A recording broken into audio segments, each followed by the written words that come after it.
اعوذ باللہ السمیع العلیم من الشیطان اللعین الرجیم حسبنا اللہ ونعم الوکیل نعم المولا ونعم النصیر بسم اللہ الرحمن الرحیم الحمد للہ الذی ہدانا لہذا وما كنا لنہتدی لولا ان ہدانا اللہ لقد جاءت رسل ربنا بالحق والصلاة والسلام والتحیۃ والاکرام علی اشرف الانبیاء والمرسلین مولانا و مولا الکونین جد الحسن والحسین ابی القاسم محمد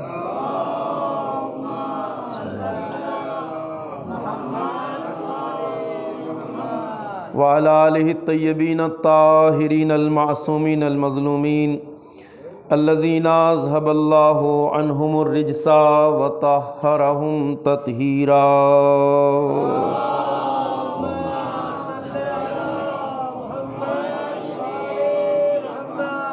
ولعنۃ اللہ الدائمۃ الباقیۃ الابدیۃ علی اعدائہم وقاتلیہم وغاصبی حقوقہم اجمعین من الآن الی قیام یوم الدین اما بعد فقد قال رسول اللہ صلی اللہ علیہ وآلہ وسلم فاطمۃ بضعۃ منی من آذاہا فقد آذانی۔ صلوات پڑھیں بر محمد و آل محمد۔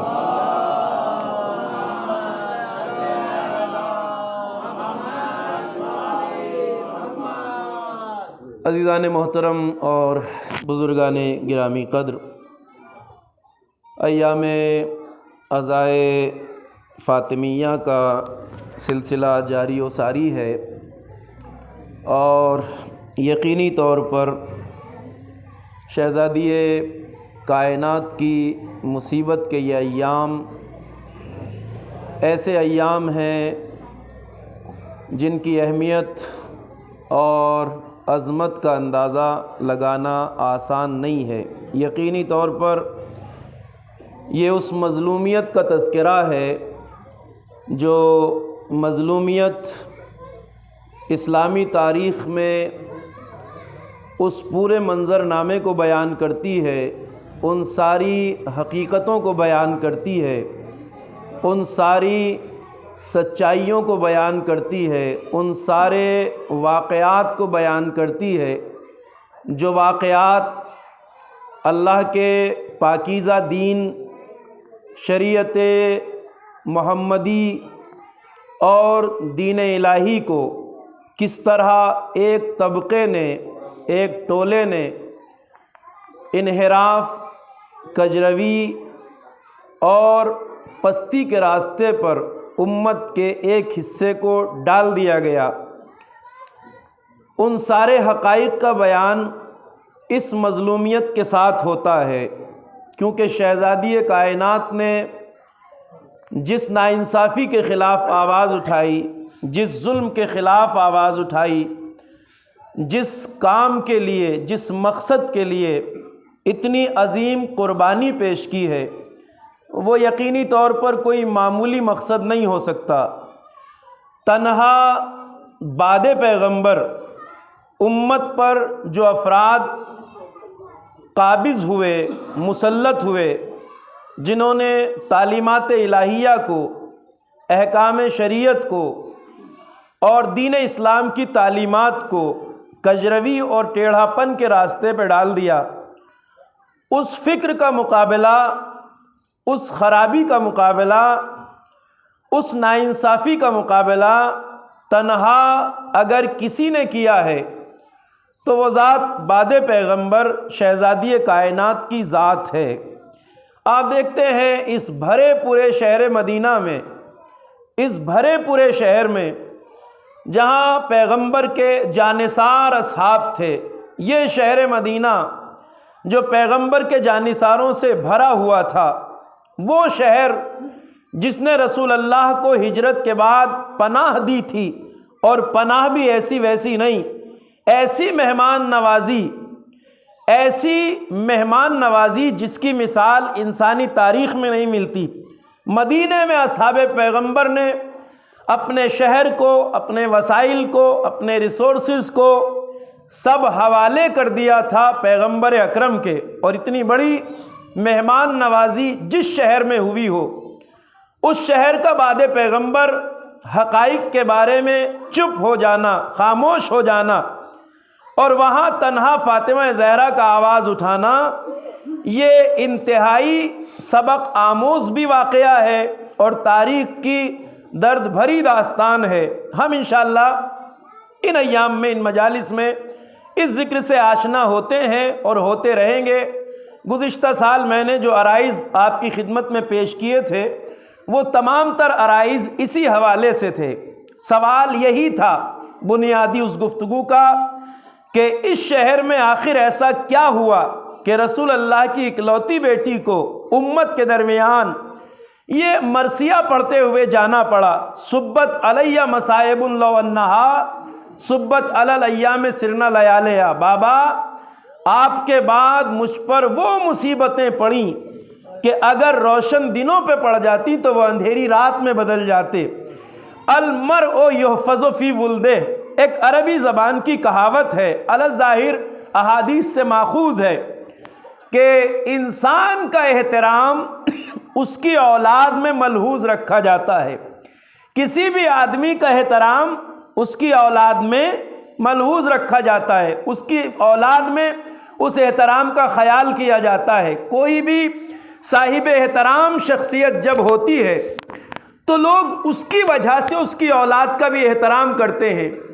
دیکھیے، اگر کوئی عالم دین آپ کے گھر تشریف لاتے ہیں، آپ کے گھر تشریف لانے والے وہ عالم دین جب آتے ہیں تو وہ عالم دین ہیں، وہ عالم ہیں، وہ فاضل ہیں، وہ عظیم ہستی ہیں، وہ بزرگ ہستی ہیں۔ ان کے ساتھ ان کا 10-12 سال کا بیٹا بھی آتا ہے مثلا، تو ظاہر سی بات ہے اس بیٹے کی بھی آپ تعظیم کرتے ہیں۔ ایسا نہیں ہوتا کہ مولانا کو احترام سے بٹھائیں، اس بیٹے کا احترام نہ کریں، اگرچہ وہ عالم نہیں ہے، اگرچہ وہ فاضل نہیں ہے، اگرچہ وہ بہت بڑا صاحب علم نہیں ہے، مگر اس نسبت کی وجہ سے جہاں والد کو بٹھایا جاتا ہے اسی طرح احترام سے بیٹے کو بٹھایا جاتا ہے۔ اسے کہتے ہیں المرء یحفظ فی ولدہ، انسان کا احترام اس کی اولاد میں رکھا جاتا ہے۔ ایک سوال سب سے بڑا یہ ہے کہ امت بعد پیغمبر فاطمہ زہرا کا احترام کیوں نہیں رکھ سکی؟ وہ بیٹی جو فضیلت میں بھی اتنی بڑی ہے کہ فاطمہ تو بضعۃ منی، جس کے لیے رسول اللہ نے کہا فاطمہ میرا ٹکڑا ہے، میرا جز ہے، میرا حصہ ہے۔ فاطمہ کسی معمولی ہستی کا نام نہیں تھا۔ گزشتہ سال کی تمہیدی مجلس میں نے یہ بات عرض کی تھی کہ فاطمہ وہ ہے جس کے احترام میں رسول کھڑے ہو جاتے تھے اپنی جگہ سے۔ فاطمہ وہ ہے جس کا احترام پیغمبر اس طرح کرتے تھے کہ جہاں سے فاطمہ آ رہی ہوتی تھیں ادھر پیغمبر والہانہ جاتے تھے فاطمہ کے استقبال کے لیے، اور لا کر وہاں بٹھاتے تھے جہاں خود بیٹھے ہوتے تھے۔ اتنی عظیم ہے فاطمہ کا عظمت اور مقام اور مرتبہ، امت کو رسول اللہ نے بتایا۔ آیہ تطہیر کے نزول کے بعد پیغمبر اکرم ہر نماز کے بعد جس کے دروازے پہ آ کے سلام پڑھتے ہوں، السلام علیکم یا اہل بیت النبوت و یا معدن الرسالہ، اس کا مطلب کوئی معمولی ہستی نہیں ہے۔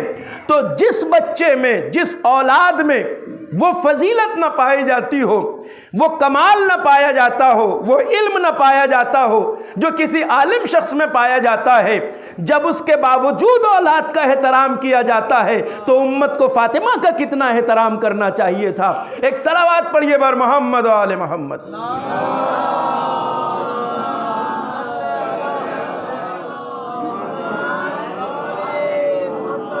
یہ بہت لمحہ فکریہ ہے، لہٰذا میں انشاءاللہ گفتگو کو آگے اس سلسلے میں ضرور عرض کروں گا۔ فاطمہ کسی معمولی ذات کا نام نہیں ہے، فاطمہ کسی معمولی ہستی کا نام نہیں ہے، فاطمہ وہ ذات ہے جسے پیغمبر نے بضعۃ الرسول کہا ہے۔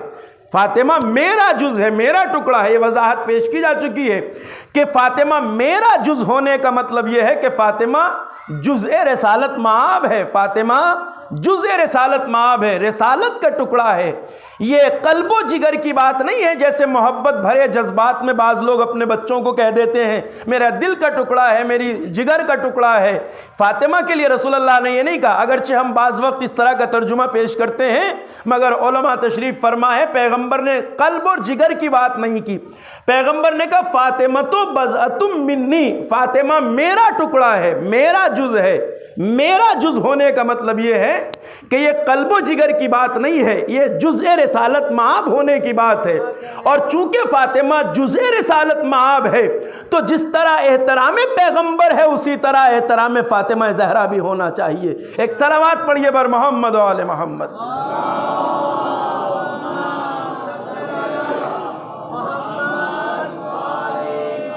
یہ جزء رسالت مآب ہونا زہرا کا بڑی عظمت کا حامل ہے، یعنی جس طرح پیغمبر امت کے لیے نمونہ عمل ہیں، جس طرح امت کے لیے پیغمبر آئیڈیل ہیں، جس طرح پیغمبر امت کے لیے معیار عمل ہیں، اسی طرح فاطمہ زہرا معیار عمل ہیں۔ ظاہر سی بات ہے تکمیل رسالت ہوتی ہے فاطمہ کے وجود سے، تکمیل رسالت ہوتی ہے فاطمہ کے وجود سے، اس لیے جزء رسالت فاطمہ کا ہونا اس لیے بھی ضروری ہے کہ پیغمبر کا وجود چونکہ نمونہ عمل ہے ساری انسانیت کے لیے، پیغمبر کا کردار، پیغمبر کی شخصیت، پیغمبر کی ہستی نمونہ عمل ہے ساری انسانیت کے لیے، اور پیغمبر کو قرآن نے امت کے لیے اسوہ قرار دیا ہے، یعنی نمونہ عمل، آئیڈیل، جس کے کردار کو دیکھتے جاؤ، عمل کرتے جاؤ۔ پیغمبر اکرم کا کمال یہ ہے کہ آپ نے دین کے حقائق کو، سچائیوں کو، دین کی تعلیمات کو، اللہ کی تعلیمات کو صرف لوگوں تک پہنچایا نہیں ہے بلکہ اس پر عمل کر کے بھی دکھایا کہ عمل کس طرح کرنا ہے۔ یہ آل محمد کا امتیاز ہے، یہ پیغمبر اکرم کے کردار کا امتیاز ہے۔ ساری دنیا کو حیرت اور تعجب ہے اسی بات پر کہ یہ جو معصوم ہستیاں ہیں اہل بیت رسالت مآب، یہ معصوم ہستیاں جو اہل بیت رسالت مآب ہیں، ان کے کردار کا کمال یہ ہے کہ دنیا میں اچھی باتیں کہنے والے بہت سے افراد ہیں۔ دیکھیے دنیا میں اچھی باتیں کہنے والے بہت سے افراد ہیں جنہوں نے بہت اچھی اچھی باتیں کہیں، بڑے اچھے اچھے جملے پیش کیے، بڑے اچھے اچھے سلوگن دیے جسے آج دنیا دہراتی ہے۔ مثلا آج شیکسپیئر کے جملے دہرائے جاتے ہیں، آج دنیا کے بڑے بڑے سائنٹسٹوں کے جملے دہرائے جاتے ہیں، افلاطون کے جملے دہرائے جاتے ہیں، ارسطو کے جملے دہرائے جاتے ہیں، حکیم بو علی سینا کے جملے دہرائے جاتے ہیں کہ انہوں نے یہ بہترین بات کہی۔ یہ جملے آج دنیا دہراتی ہے، مگر اس دنیا میں کسی سے بھی پوچھ لیجئے، آپ پورے دعوے سے یہ بات کہہ رہا ہوں، چاہے اسلامی تاریخ کے حکیم بو علی سینا ہو جن کا کردار بہت بلند ہے، چاہے آپ دنیا کی عام دنیا سے لے لیجئے، شیکسپیئر کو لے لیجئے، افلاطون کو لے لیجئے، یا آپ کسی بھی دنیا کے بڑے ایسے علم والے کو لے لیجئے جس نے کوئی بہت اچھا سلوگن دیا ہو، بہت اچھا نعرہ دیا ہو، بہت اچھی بات کہی ہو، سب جانتے ہیں، مانتے بھی ہیں اس بات کو کہ جس نے یہ اچھی بات کہی ہے ضروری نہیں ہے کہ اس نے یہ اچھا کام کر کے بھی دکھایا ہو، یعنی جو کہا ہے اس کے اوپر خود وہ کتنا کھرا اترتا ہے یہ گارنٹی اور ضمانت دنیا کے کسی انسان کے قول کے بارے میں نہیں، نہ شیکسپیئر کے، نہ افلاطون کے، نہ ارسطو کے، نہ ابو علی سینا کے، نہ فارابی کے، نہ ملا صدرہ کے، کسی کے بھی قول اور فعل میں برابری ہم علماء ہو کے کتنی اچھی اچھی باتیں ممبر سے بیان کرتے ہیں۔ دیکھیے میں بلا تفریق کہہ رہا ہوں، ہم کوئی معصوم افراد نہیں ہیں، بہت سی باتیں ممبر سے ہم کہتے ہیں مگر خود ہم اس معیار پہ کھرے نہیں اتر پاتے ہیں۔ دنیا کا کوئی بھی انسان جو اچھی بات کہہ رہا ہے ضروری نہیں ہے کہ وہ اس معیار پر، اس پیمانے پر خود بھی کھرا اتر رہا ہو۔ تنہا کائنات میں اہل بیت اطہار ہیں کہ جنہوں نے جو کچھ کہا ہے اس پیمانے پہ خود کھرے بھی اترتے ہیں۔ ایک صلوات پڑھیے بر محمد و آل محمد۔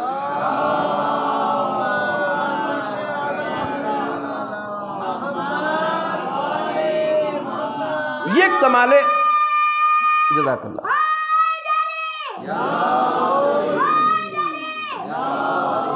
توجہ فرمائیے. تو یہ کمال کردار صرف اہل بیت اطہار کا ہے، یہ کمال کردار صرف رسالت مآب کا ہے، امیر المومنین علی مرتضیٰ کا ہے.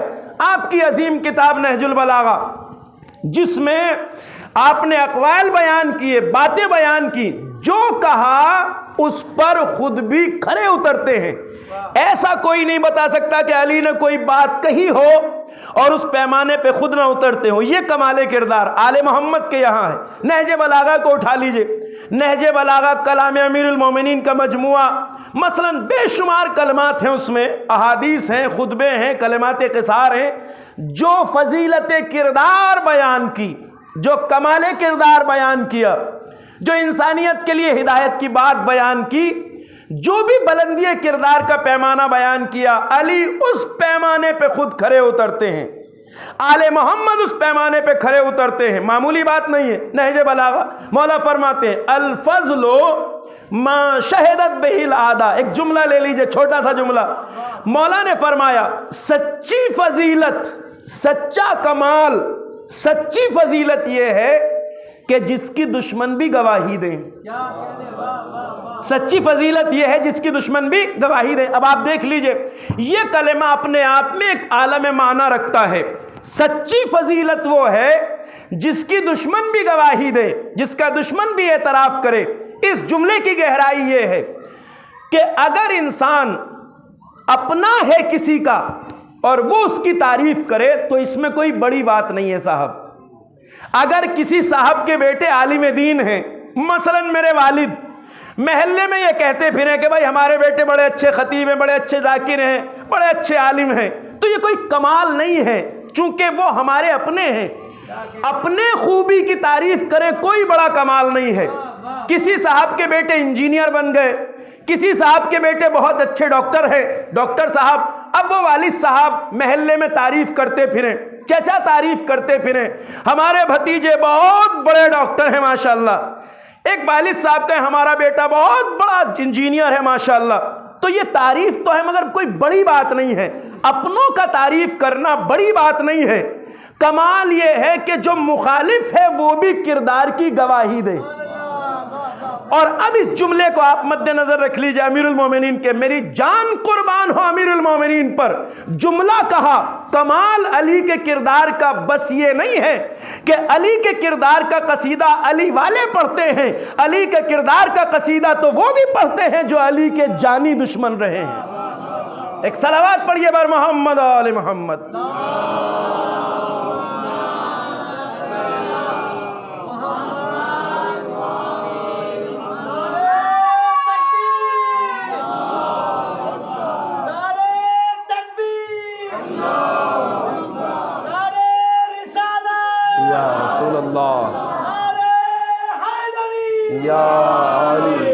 جزاک اللہ. امیر المومنین کے کمال کردار یہ، میں نے آل محمد کی بات کر رہا ہوں، یہ ایک مثال ہے. اہل بیت اطہار کا کمال کردار یہ ہے کہ جو کہتے ہیں اس پیمانے پہ کھرے اترتے ہیں. انسان پوری دنیا کی تاریخ اٹھا کے دیکھ لے، واللہ اس منبر کو گواہ بنا کے کہہ رہا ہوں اور اس سچائی کا کوئی انکار نہیں کر سکتا. علی ابن ابی طالب کے دشمن جتنے زیادہ سنگ دل تھے، جتنے زیادہ بے رحم تھے، اور جتنے زیادہ بد کردار تھے، اور جتنے زیادہ پست کردار تھے، اتنے برے بدکار پست کردار دشمن دنیا میں کسی انسان کو نہیں ملے. امیر المومنین کے جیسے دشمن گزرے، ویسے بدترین دشمن واللہ انسانی کی تاریخ میں کسی انسان کے اتنے برے دشمن نہیں ہوئے جتنے دشمن علی ابن ابی طالب کے بدترین گزرے ہیں تاریخ انسانی میں. مگر کمال کردار یہ ہے علی کا کہ بدترین دشمن بھی علی کی تعریف کرتے تھے، علی کا قصیدہ پڑھتے تھے. امیر شام سے بڑا دشمن علی کا کوئی نہیں ہے، امیر شام سے بڑا دشمن علی کا کوئی نہیں. مگر انگنت واقعات ملتے ہیں کہ علی ابن ابی طالب کے بارے میں جتنی فضیلتوں کا تذکرہ امیر شام کے دربار میں ہوتا تھا اتنا تذکرہ کسی دربار میں نہیں ہوتا تھا. یہ کمال کردار ہے علی کا، یہ کردار کی دھمک ہے علی ابن ابی طالب کے. شہادت علی ابن ابی طالب کے بعد بھی امیر شام ان اصحاب کو علی مرتضیٰ کے جو مدینے سے شام آتے تھے جنہوں نے علی کو نزدیک سے دیکھا تھا، ان اصحاب کو اپنے دربار میں بلاتا تھا، اپنے دربار میں بلاتا تھا، اور تنہائی میں اس سے یہ کہا کرتا تھا صف لی علی، میرے سامنے علی کے اوصاف بیان کرو، میرے سامنے علی کا کردار بیان کرو، میرے سامنے علی کے کردار کی خوبیاں بیان کرو۔ واللہ بہت سارے واقعات ہیں، ایک دو واقعہ نہیں ہے۔ ایک صحابی ہے علی ابن ابی طالب کا، خباب ابن الارت، کہتا ہے مجھے امیر شام نے بلایا، کہا صف لی علی، میرے سامنے علی کا کردار بیان کرو۔ میں نے کردار بیان کرنا شروع کیا کہ میں نے رات کی تاریکی میں دیکھا، ایک دن میں علی کا مہمان ہوا گھر میں، امیر المومنین کے گھر کے باہری حصے میں امیر المومنین نے مجھے سلا دیا، نہ جانے رات کا کون سا پہر تھا، میں نے دیکھا علی رات کی اس تاریکی میں دیوار ٹٹولتے ہوئے دھیرے دھیرے اپنے گھر کے صحن میں داخل ہوتے ہیں، دیوار کے سہارے علی اندھیری رات میں اپنے گھر میں داخل ہوتے ہیں، میری آنکھ کھل جاتی ہے اور میں دیکھتا ہوں علی ابن ابی طالب کو۔ اس حالت میں علی کہاں سے آ رہے ہیں آپ کو پتا ہے، علی رات کے سناٹے میں یتیموں کو، فقیروں کو، مسکینوں کو، بیواؤں کو، پریشان حال لوگوں کو رزق پہنچا کے آ رہے ہوتے تھے۔ علی اپنی پشت پر روٹیوں کا انبار لاد کر ایک ایک گھر کے دروازے پہ جاتے تھے۔ اس شہر میں، شہر مدینہ میں، علی ابن ابی طالب شہر مدینہ، شہر کوفہ، جہاں جہاں آپ کا قیام رہا، وہ کہتا ہے کہ میں نے دیکھا علی، اب دیکھیں ایک ایسا انسان جو اپنے کسی فرض سے غافل نہ ہوتا ہو، جس کی تقسیم بیت المال کی انصاف اور عدالت کا مرقع کہلاتی ہو، رات کی تاریکی میں جو متیموں، غریبوں، یتیموں، مسکینوں کو رزق پہنچاتا ہو، اس علی کا کردار دیکھیے۔ کہتا ہے کہ میں نے کیا دیکھا، علی دیوار سے ٹیک لگا کے کھڑے ہوئے اور آسمان کی طرف نظریں اٹھا کے کہا اے میرے پروردگار، کاش مجھے یہ معلوم ہوتا کہ جو میں تیری بارگاہ میں یہ خدمت انجام دے رہا ہوں، کیا اس عمل کو تو میرے دیکھ بھی رہا ہے یا نہیں۔ اللہ اکبر۔ ہم جیسا انسان چند نمازیں پڑھ کے مغرور ہو جاتا ہے، ہم جیسا انسان ذرا سا کسی کو کچھ دے دے تو مغرور ہو جاتا ہے۔ علی اتنی خدمت کرنے کے بعد کہہ رہے ہیں پروردگار کاش لیت شعری، کاش مجھے پتا ہوتا کہ تو میرے اس عمل کو دیکھ بھی رہا ہے یا نہیں، یعنی ابھی میرا عمل اس لائق بھی ہوا کہ تو اس پر نظر ڈالے یا نہیں۔ یہ کمال بندگی ہے، اللہ اکبر، یہ کمال بندگی ہے۔ اور روایت میں کہتا ہے صحابی کہ ان کمال کردار کو سن کر امیر شام زار و قطار روتا تھا، اس کے آنسو اس کے چہرے اور اس کی داڑھی سے ہو کر زمین پہ ٹپک رہے ہوتے تھے، اور سر ہلا ہلا کے کہتا تھا واللہ صحیح کہہ رہے ہو، صحیح کہہ رہے ہو، اب یہ دنیا بانجھ ہو چکی ہے، بانجھ، کہ پھر علی جیسا کوئی دنیا میں وجود نہیں پا سکتا۔ الفضل ما شہدت بہ الاعداء، سچی فضیلت وہ ہے دشمن بھی گواہی دے۔ تو میں جو بات کہہ رہا تھا وہ یہ ہے کہ آل محمد کے کردار کا کمال یہ ہے کہ جو یہ کہتے ہیں اس پر کھرے بھی اترتے ہیں۔ رسول اللہ کو اب لے لیجئے، جو کچھ کہا وہ کر کے بھی دکھایا۔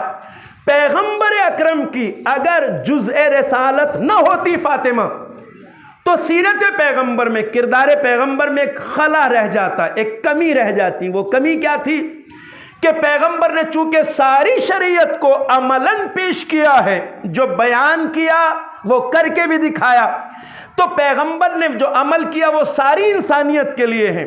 سارے اعمال، سارا اخلاق، سارا کردار ساری انسانیت کے لیے ہے۔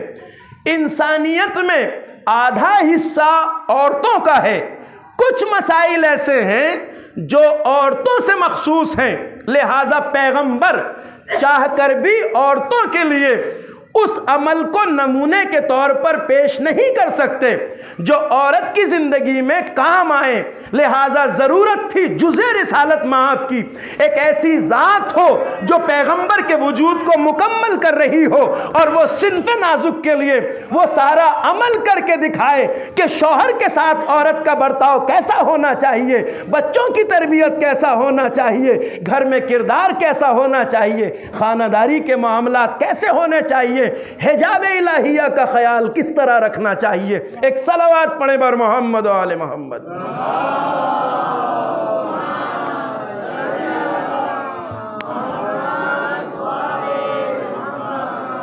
لہذا صدیقہ طاہرہ کا وجود مکمل ہے، تکمیل کرنے والا ہے، مکمل کرنے والا ہے۔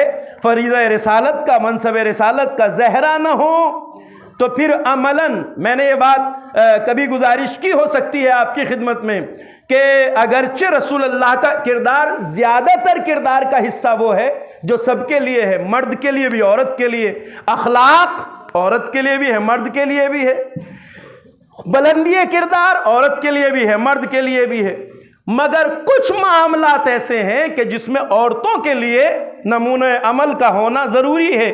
وہ خاص مسائل، امور خانہ داری، شوہرداری، بچوں کی تربیت، اخلاق اور کردار، یہ وہ چیزیں ہیں، یہ وہ صفات ہیں جو عورتوں کے لیے مخصوص کسی نمونہ عمل کی ضرورت ہے۔ مگر ایک بات میں آپ سے کہتا ہوں، جیسے سیرت رسول اللہ کا زیادہ تر حصہ بلا تفریق ہے، یعنی وہ عورتوں کے لیے بھی ہے مردوں کے لیے بھی ہے، اسی طرح واللہ فاطمہ زہرا کی سیرت کا بھی ایک بڑا حصہ عورتوں کے لیے بھی ہے مردوں کے لیے بھی ہے، عورتوں کے لیے بھی ہے مردوں کے لیے بھی ہے، خاص حصہ صرف عورتوں کے لیے، لیکن عام حصہ عورتوں کے لیے بھی ہے مردوں کے لیے بھی ہے۔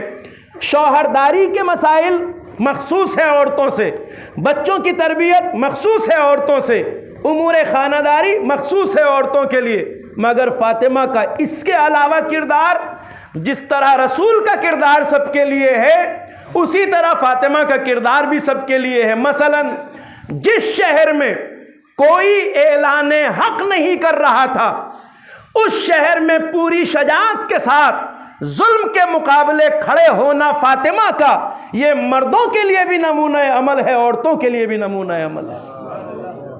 یہ مردوں کے لیے بھی نمونہ عمل ہے، عورتوں کے لیے بھی نمونہ عمل ہے۔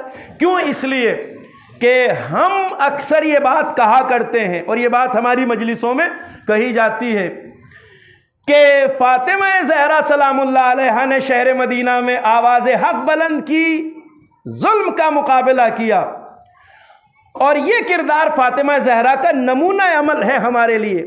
ایک بات یہ کہی جاتی ہے کہ کربلا کے 72 شہیدوں نے، کربلا کے 72 شہیدوں نے ہمیں یہ بتایا کہ اگر ظلم تمہارے مقابلے پہ آئے اور تم ظلم سے ٹکرانے کی پوزیشن میں اس طرح ہو کہ تمہارے پاس صرف 72 افراد ہوں، توجہ فرمائیے گا جو بات کہنا چاہتا ہوں ذہنوں تک بس پہنچ جائے۔ ہم یہ عام طور سے کہتے ہیں کہ کربلا وہ جگہ ہے جہاں ہمیں یہ سبق دیا گیا کہ اگر ساری دنیا ظلم سمٹ کے آ جائے اور تم گنتی میں بس 72 ہو، تب بھی ظلم سے ٹکرانا ضروری ہے۔ مگر کربلا والوں کی خدمت میں ہاتھوں کو جوڑ کے انتہائی ادب کے ساتھ یہ جملہ عرض کروں گا کہ کربلا سے پہلے ہی فاطمہ نے شہر مدینہ میں ہمارے سامنے اپنا کردار رکھ کے بتایا کہ 72 کی گنتی تو بہت ہے الحمدللہ، اگر ظلم کے مقابلے میں اکیلے بھی ہو اور تم مرد نہ صحیح عورت بھی ہو، تب بھی ظلم سے ٹکرانا ضروری ہے۔ ایک صلوات پڑھیے بر محمد و آل محمد۔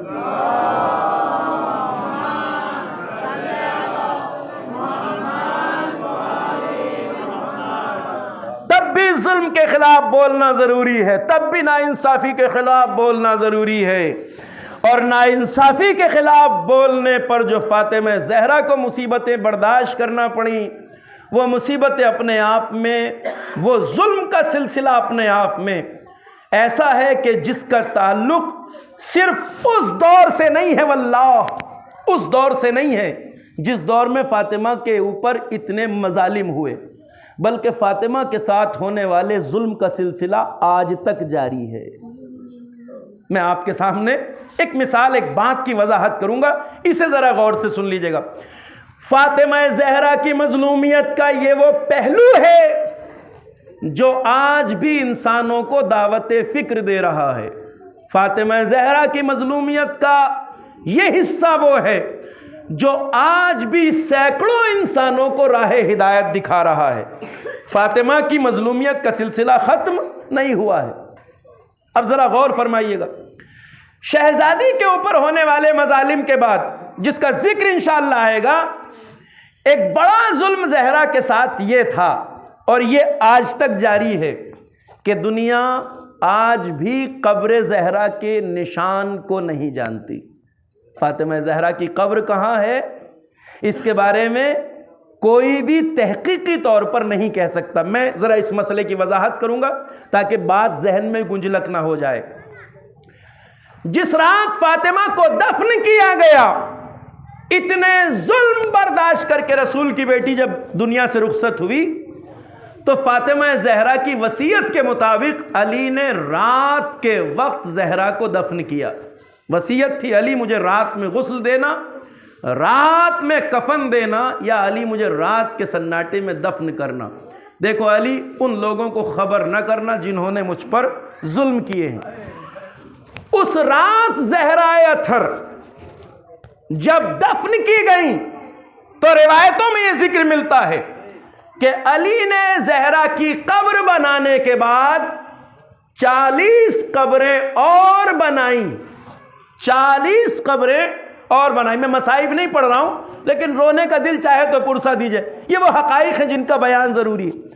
علی نے اس رات ایک قبر بنائی فاطمہ زہرا کی، 40 قبریں اور بنائیں۔ کیوں بنائیں؟ تاکہ لوگوں کو یہ پتہ نہ چل سکے کہ علی نے فاطمہ کو کہاں دفن کیا ہے، لوگوں کو یہ خبر نہ ہو۔ اب اس کے پیچھے جو اسرار ہیں وہ بہت بڑے ہو سکتے ہیں، اور ان اسرار کی طرف میں توجہ آپ کی دلانا چاہتا ہوں۔ مجھے علی ظاہر یہ یاد ہے کہ میں نے گزشتہ سال اس بات کو بیان کیا تھا، مگر دوسرے زاویے سے کہہ رہا ہوں۔ فاطمہ زہرا کی قبر اصل میں کہاں ہے، اس کے بارے میں معصومین کے علاوہ کوئی نہیں جانتا۔ 3 جگہیں ہیں، یہ بات اگر مکرر بھی ہو تب بھی کام آنے والی ہے۔ قبر زہرا کہاں ہے، اس کے بارے میں 3 احتمال ہیں۔ 3 جگہوں کے بارے میں کہا گیا ہے۔ قبر زہرا مشہور ترین روایت جو آج کل ہمارے درمیان رائج ہے وہ ہے بقیع میں، جنت البقیع، جہاں 5 معصوموں کی قبر ہے، وہاں شہزادی فاطمہ کی قبر ہے۔ یہ عام طور سے لوگوں کو معلوم ہے۔ یہ کہا جاتا ہے، مگر تحقیق کے ساتھ پورے یقین سے نہیں کہہ سکتے آپ کہ یہی قبر فاطمہ ہے۔ اس کے بارے میں وضاحت اس لیے کر رہا ہوں تاکہ آپ کے ذہن میں یہ بات واضح ہو جائے، گنجلک نہ رہ جائے مفہوم جو کہنا چاہتا ہوں۔ 3 احتمال ہیں قبر زہرا کہاں ہے۔ ایک احتمال یہ ہے کہ فاطمہ کو، زہرا کو علی نے جس حجرے میں غسل دیا تھا اسی حجرے میں زہرا کو دفن کیا۔ ایک احتمال یہ ہے، مگر احتمال ہے، یقین سے کوئی نہیں کہہ سکتا۔ دوسرا احتمال بقیع میں دفن کیا، جو مشہور ہے جنت البقیع، احتمال ہے، یقین سے نہیں کہہ سکتے۔ تیسرا احتمال ہے قبر پیغمبر کے نزدیک، جو حضرات مدینہ گئے ہیں اور انہوں نے مسجد النبی کی زیارت کی ہے، اس مسجد النبی میں ایک جگہ ہے جسے ریاض الجنہ کہا جاتا ہے۔ یقینی طور پہ جو حضرات گئے ہیں انہوں نے زیارت کی ہے ریاض الجنہ۔ ریاض الجنہ کے بارے میں ایک احتمال ہے کہ شہزادی کی قبر اس ریاض الجنہ میں ہے۔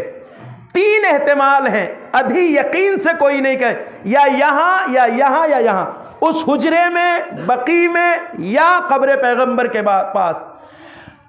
قبر پیغمبر کے بارے میں کیوں ہے؟ ایک حدیث ہے رسول اللہ کی، ان بین قبری و منبری روضۃ من ریاض الجنہ، میرے قبر اور منبر کے درمیان، قبر رسول ہے، منبر رسول، کہا میرے منبر اور میری قبر کے درمیان جنت کے باغوں میں سے ایک باغ ہے، ریاض الجنہ یعنی جنت کا باغ۔ علماء نے کہا شاید یہ اشارہ ہے قبر صدیقہ طاہرہ کی طرف۔ ایک صلوات پڑھ لیجئے ور محمد و آل محمد۔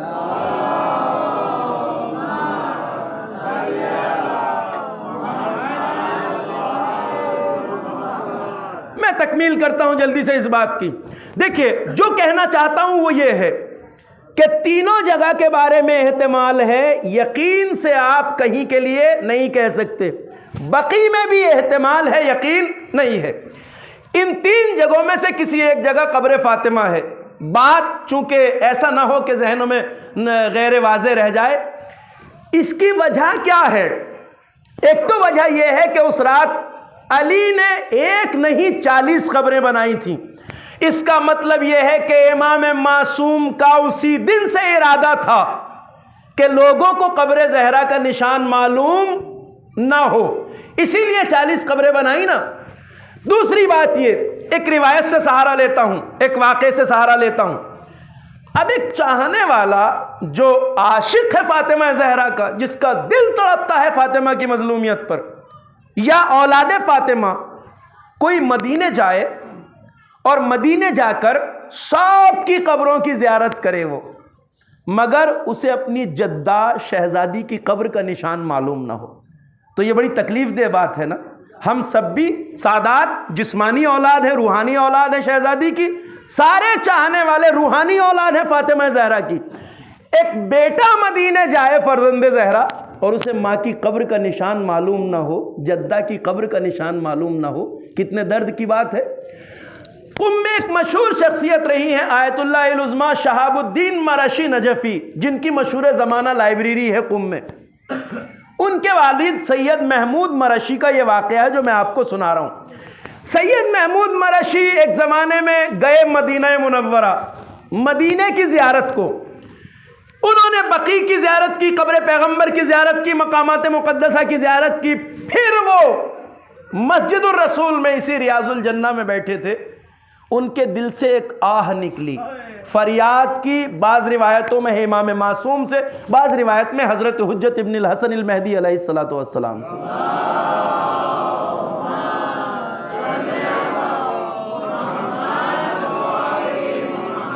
کیا فریاد کیا آپ نے؟ کہا مولا میں مدینے آیا ہوں، میں مدینے آیا ہوں۔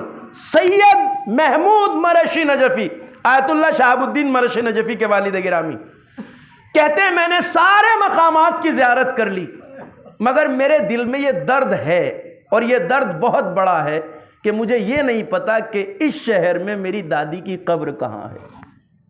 ایک اولاد کے لیے، ایک بیٹے کے لیے بڑا صدمہ ہے، اسے اپنی جدہ کی قبر معلوم نہ ہو۔ کہا مولا مجھے بتائیے میری جدہ کی قبر کہاں ہے۔ دیکھیے مصلحت امامت کو سمجھیے۔ امام تشریف لائے اور آ کر سید محمود مرشی کو تسلی دے کے کہا، سید محمود مرشی سنو، ابھی مصلحت الہی نہیں ہے کہ ہم تمہیں جدہ کی قبر کی حقیقی جگہ بتائیں۔ اگر تمہارے دل میں کبھی دادی کی قبر کا شوق کروٹیں لے تو قم میں جا کر حضرت معصومہ کے قبر کی زیارت کر لینا، اس لیے کہ ان کی قبر کی زیارت کا شرف شہزادی کی قبر کے برابر ہے۔ ایک صلوات پڑھیے بر محمد و آل محمد۔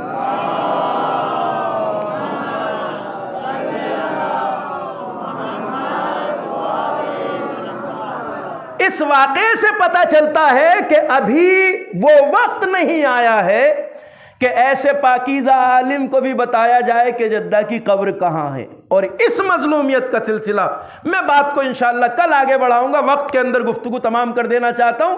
قابل غور ہے زہرا کی مظلومیت، اگر میں اس بات کو واضح کر سکوں آپ کے سامنے پیش کر رہا ہوں۔ ایک چیز آپ سب نے سنی ہے اور آپ کو یہ بات اچھی طرح پتا ہے، امیر المومنین کی قبر دفن کے بعد 100 سال تک زمانے کی نظروں سے اوجھل رہی، یہ آپ نے سن رکھا ہے۔ امیر المومنین کی قبر 100 سال تک پردے میں رہی، حجاب میں رہی، لوگوں کو پتہ نہیں تھا کہ اس رات حسن مجتبیٰ اور حسین ابن علی نے اپنے بابا کو کہاں دفن کیا ہے۔ آپ کوفے سے میت کو لے کے چلے ہیں، نجف میں جا کے دفن کیا، آج اب سب جانتے ہیں، مگر کل عام لوگوں کو یہ نہیں بتایا گیا تھا کہ علی کو کہاں دفن کیا گیا ہے۔ 100 سال تک علی کی قبر پردے میں رہی، حجاب میں۔ میں کوشش کر رہا ہوں اس درد کو بیان کرنے کی جو کہنا چاہتا ہوں، انشاءاللہ امید ہے میں جو لفظ استعمال کر رہا ہوں آپ تک بات پہنچ جائے گی کیا کہنا چاہتا ہوں۔ 100 سال کے بعد ایک واقعہ تو وہ ہارون الرشید کا ہے، ہم اس کو بہت اہمیت نہیں دیتے ہیں، مگر واقعہ ہے اپنے آپ میں کہ ہارون شکار کھیلنے آیا اس علاقے میں جہاں نجف ہے، اس بلندی پہ کتوں نے چڑھنے سے منع کر دیا۔ اس نے بہت کوشش کی شکار کے پیچھے کتے اوپر چڑھیں، کتے نہیں گئے اس بلندی پر۔ اس نے بہت جب گہری چھان بین کی تو تب معلوم ہوا کہ یہاں امیر المومنین کی قبر ہے۔ ایک مشہور واقعہ یہ بھی ہے جسے ہم بہت اہمیت نہیں دیتے ہیں، مگر یہ بھی ایک واقعہ ہے اپنے آپ میں۔ ہم اہمیت دیتے ہیں ائمہ کے قول کو۔ 100 سال کے بعد حضرت امام جعفر صادق علیہ السلام کے زمانے میں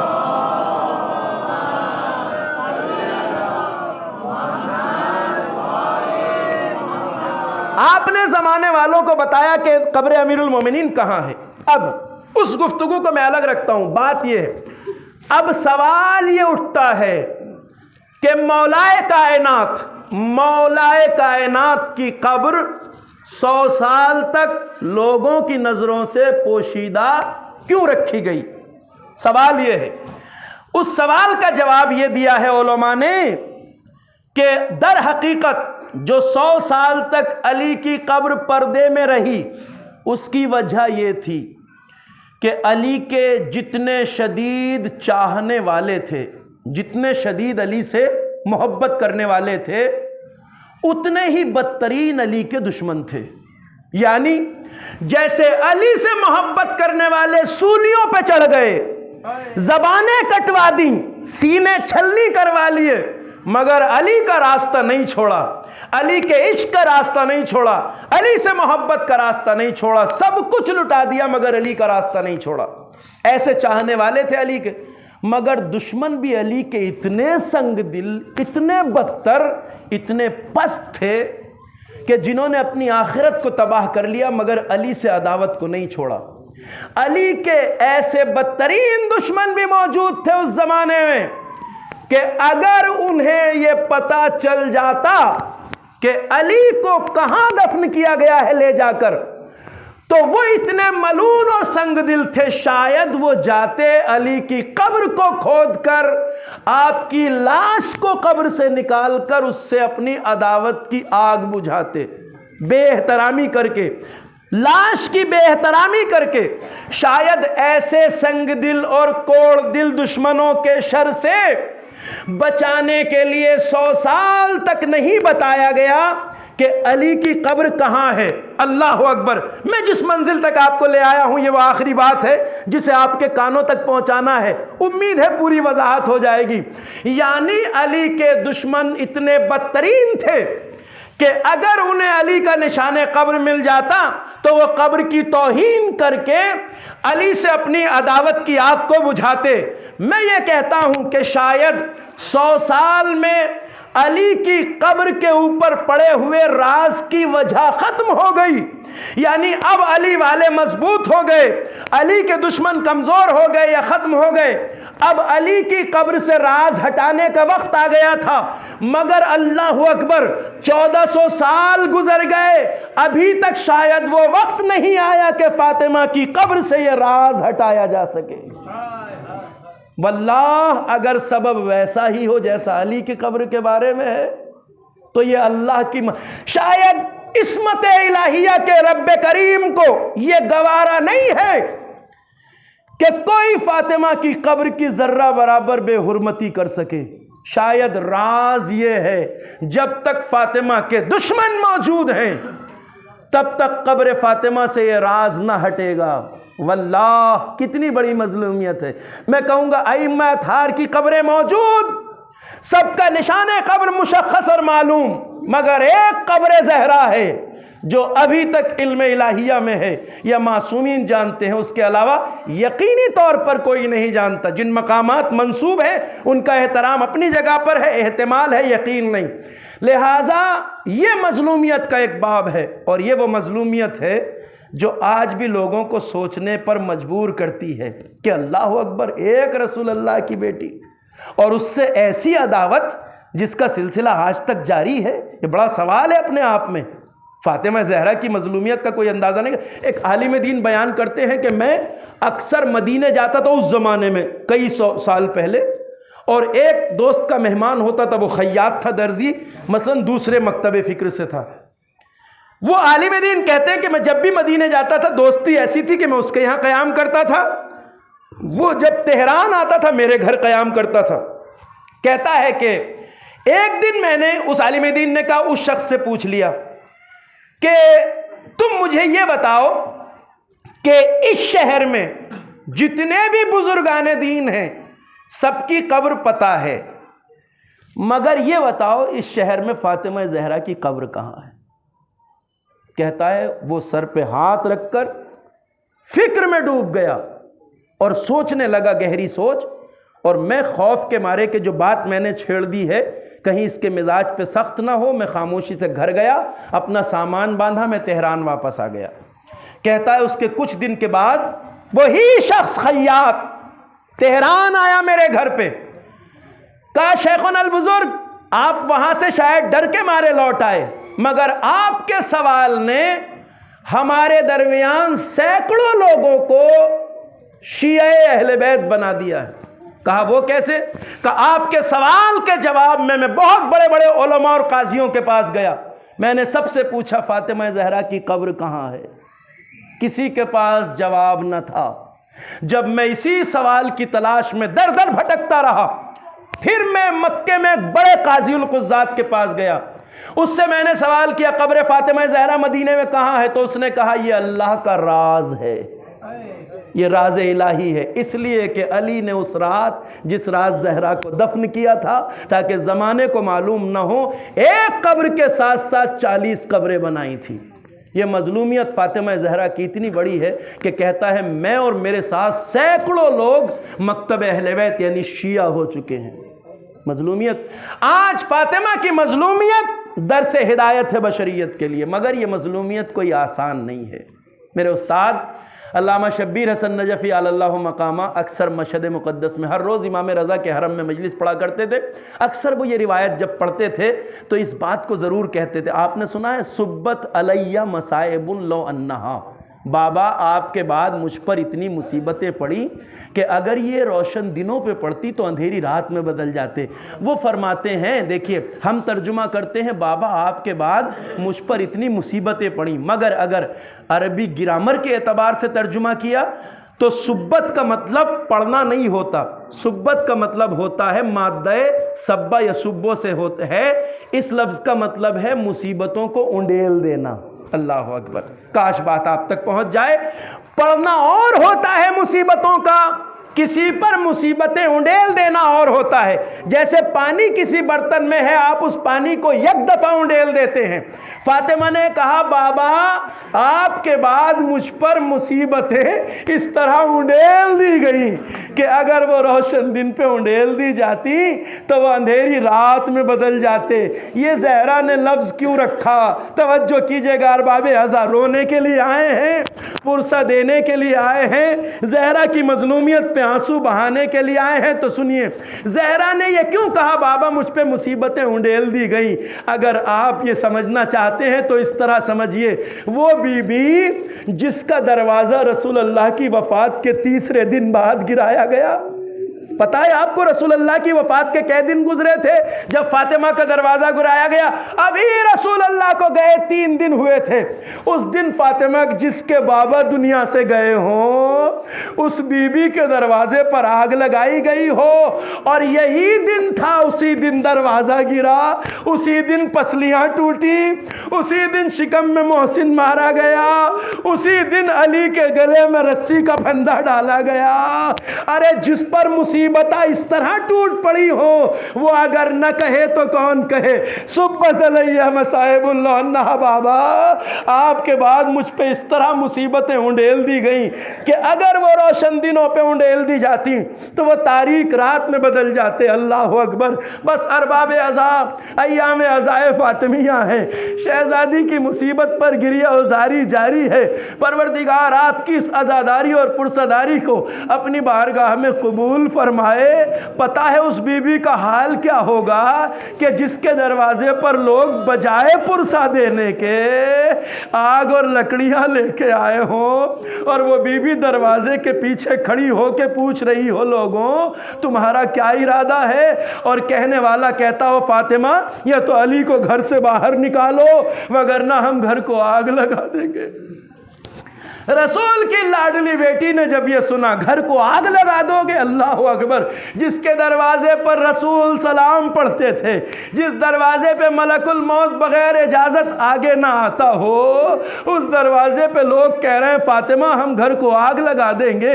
فاطمہ نے اس غربت کو احساس کیا، فاطمہ نے اپنی مظلومیت اور تنہائی کو دیکھا، ایک سوال پوچھا آنے والوں سے، میں یہ مصائب کا حصہ ضرور پڑھتا ہوں سنیے گا۔ فاطمہ نے دروازے کے پیچھے سے ایک بات پوچھی، دیکھیے جس کا کوئی ناصر نہ ہو، مددگار نہ ہو، حامی نہ ہو، طرفدار نہ ہو، ہم اپنی مجلسوں میں جب ایک لفظ استعمال کرتے ہیں بے کس، تو بے کس اسی کو کہا جاتا ہے جس کا کوئی طرفدار نہ ہو۔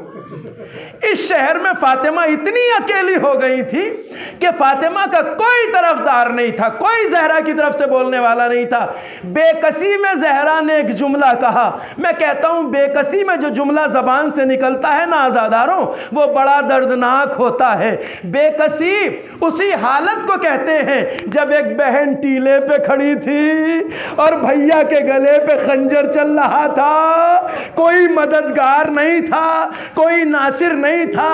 بے کسی میں زینب کی زبان سے ایک جملہ نکلا جس سے آج بھی ہمارا دل پھٹ جاتا ہے۔ کیا کہا تھا؟ پسر سعد میرا مہجایا ذبح ہو رہا ہے، تو کھڑا دیکھ رہا ہے۔ بے کسی اسی حالت کو کہتے ہیں۔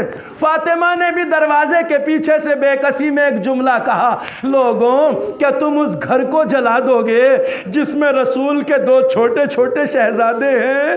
مجھے نہیں پتا زہرا نے جب یہ کہا، کہنے والے نے جواب دیا وہ انکان فاطمہ آج حسن و حسین بھی جلتے ہیں تو جل جائے، ہم گھر کو آگ لگا دیں گے۔ زہرا سمجھ رہی تھی انہیں یاد آئے گا جن شہزادوں کا میں نام لے رہی ہوں، انہیں کبھی رسول اپنی پشت پہ بٹھاتے تھے، کبھی کاندھے پہ بٹھاتے تھے، کبھی اپنی زلفیں پکڑاتے تھے، مگر کہنے والا کہتا ہے حسن و حسین بھی جلتے ہیں تو جل جائیں۔ اور صرف کہا نہیں گیا آزاداروں، روایت کہتی ہے اسی کے ساتھ زہرا کا دروازہ جلنے لگا، آگ کے شعلے باہر کی طرف سے دروازے میں بھڑک رہی ہے آگ، شعلے بلند ہو رہے ہیں۔ بی بی نے دروازے کو گرنے سے بچانے کے لیے دروازے کے پیچھے سے اپنے دونوں ہاتھوں سے سہارا دے دیا۔ روایت کہتی ہے دروازہ جب جل رہا تھا اور جلتا ہوا دروازہ جب کچھ دیر تک نہ گرا تو اس شقی نے آگے بڑھ کے دروازے میں ٹھوکر ماری، یہ جلتا ہوا دروازہ فاطمہ کے شکم پہ آ کے گرا، پسلیاں ٹوٹ گئی زہرا کی، شکم میں محسن شہید ہو گیا، زہرا بے ہوش ہو کے گری، زہرا کے اوپر جلتا ہوا دروازہ گرا۔ اسی دروازے کو پار کر کے دشمن فاطمہ کے گھر میں داخل ہو گئے اور اب یہ قیامت کا منظر تھا۔ روایتیں بتاتی ہیں کہ زہرا بے ہوش پڑی تھی۔ علماء کہتے ہیں کہ بدن میں جتنی ہڈیاں ہیں انسان کے، سب سے زیادہ درد پسلیوں کے ٹوٹنے کا ہوتا ہے، اس لیے کہ پسلی جس کی ٹوٹتی ہے اس کا ایک ایک سانس لینا دوبھر ہوتا ہے۔ آیت اللہ خود فرماتے ہیں نا، اسی لیے تو فرماتے ہیں، آیت اللہ خراسانی فرماتے ہیں کہ سلام ہو اس بی بی پر جو پیغمبر کے بعد 75 دن زندہ رہی اور جس کا ہر سانس اس کی پسلیوں کو درد دیتا تھا۔ اجرکم علی اللہ۔ اب زہرا کو جب ہوش آیا آزاداروں تو روایت کہتی ہے جس کی پسلیاں ٹوٹ گئی ہوں، شکم میں بچہ مار دیا گیا ہو، اس خاتون کے درد کو کوئی آسانی سے نہیں سمجھ سکتا۔ زہرا اٹھی، ایک اٹھی جب فاطمہ، تو فاطمہ نے ایسا منظر دیکھا جو اتنا دردناک تھا کہ اس کے سامنے زہرا اپنی پسلیوں کا درد بھی بھول گئی، اپنے بچے کی شہادت کا درد درد بھی بھول گئی، کیا دیکھا؟ علی کی گردن میں رسی کا پھندا ہے، لوگ شیر کبریا کو لے جا رہے ہیں۔ روایت کہتی ہے فاطمہ اٹھی، ایک ہاتھ ٹوٹی ہوئی پسلیوں پہ رکھا، آگے بڑھی، دوسرے ہاتھ سے علی کا بندے کمر پکڑ لیا، کہا لوگوں علی کو چھوڑ دو ورنہ میں اپنے سر کے بال کھول دوں گی۔ روایتیں کہتی ہیں جیسے ہی زہرا کی زبان سے یہ جملے نکلے، عصمت الہیہ نے جیسے ہی بالوں کی بات کی، مسجد الرسول کی دیواریں زمین سے اکھڑ کر بلند ہونے لگی۔ کہیں فاطمہ اپنے سر کے بال نہ کھول دیں۔ میں کہوں گا بی بی آج کہا ہے سر کے بال کھولے نہیں، پردے کے لیے مسجد کی دیواریں بلند ہو گئی۔ بی بی ذرا کربلا میں آئیے، کربلا کا میدان ہے، آپ کی زینب بے ردا ہے، ام کلثوم بے ردا ہے، تماشائیوں کا مجمع ہے۔ وَسَيَعْلَمُ الَّذِينَ ظَلَمُوا أَيَّ مُنْقَلَبٍ يَنْقَلِبُونَ اِنَّا لِلَّهِ وَإِنَّا إِلَيْهِ رَاجِعُونَ الہی بحق زہرا و ابیہا و بعلہا و بنیہا و السر المستودع فیہا۔ پروردگار تجھے واسطہ تیری عزت و عظمت و شان کرم کا ہمارے ذکر عبادت کو قبول فرما۔ پروردگار بندگی و اطاعت کی توفیق عطا فرما، گناہوں سے اجتناب کی توفیق عطا فرما۔ پروردگار ہمارے دلوں میں عشق و محبت و معرفت اہل بیت کو زیادہ سے زیادہ فرما۔ پروردگار ہمارا حشر و نشر محمد و آل محمد کے ساتھ فرما۔ پروردگار بقی کی اجڑی ہوئی قبروں کو دوبارہ آباد فرما۔ پالنے والے تمام عاشقان اہل بیت کو زیارت بقی اور ائمہ معصومین کے مزارات مقدسہ کی زیارت نصیب فرما۔ رب کریم تجھے واسطہ تیری عظمت و جلالت کا محبان اہل بیت، عاشقان اہل بیت جہاں جہاں ہیں ان کے جان مال عزت و آبرو کی حفاظت فرما۔ پروردگار جو بیمار ہیں انہیں شفا عطا فرما، جو مقروض ہیں انہیں بار قرض سے سبکدوش فرما۔ پروردگار جن کے کاروبار میں مشکلات ہیں ان کے کاروبار کی مشکلات کو دور فرما۔ پروردگار تجھے واسطہ محمد و آل محمد کا علماء اعلام اور مراجع کرام کا سایہ ہمارے سروں پہ برقرار رکھ۔ پروردگار منتقب خون حسین فرزند زہرا حضرت حجت کے ظہور میں تعجیل فرما، ہمیں اس لائق بنا کہ ہم اپنے امام کے ناصرین میں شامل ہو سکیں۔ ماتم حسین۔